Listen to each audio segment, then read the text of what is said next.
догорелые звезды тускнеют, и ждет впереди нас дорожная пыль. Проносятся годы, и люди стареют, но не забывают старинную быль. Жил в странах далеких, средь гор жил высоких, молоденький парень-пастух.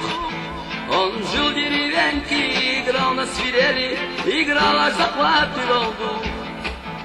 Когда он играл, все кругом замирали, лишь слышно, как звуки льются нежным ручьем. О том пастушке уже многие знали, и вот он предстал пред самим королем. Он долго играл, лилась музыка нежно, как будто бы в небе летят журавли.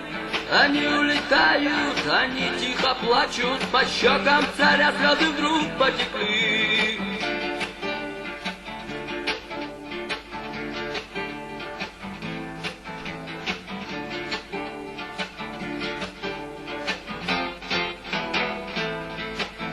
О, чудный пастух, будешь жить в моем замке, и целыми днями мне будешь играть.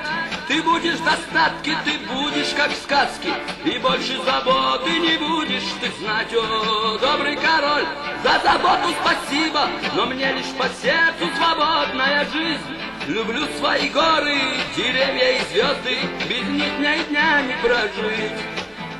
Король рассердился, как смеешь, пастух ты, как смеешь желание мое отклонить.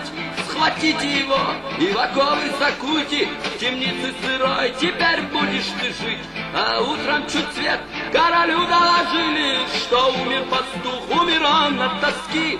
На холме лесном пастуха схоронили, а рядом к нему положили цветы.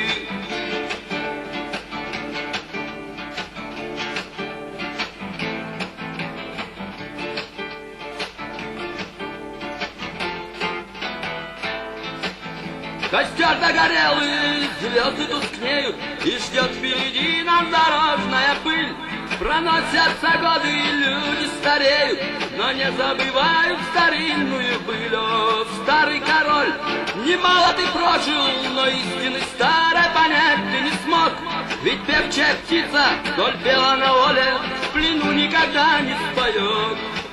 О, старый король, немало ты прожил, но истины старой понять ты не смог. Ведь певчая птица, коль пела на воле, в плену никогда не споет.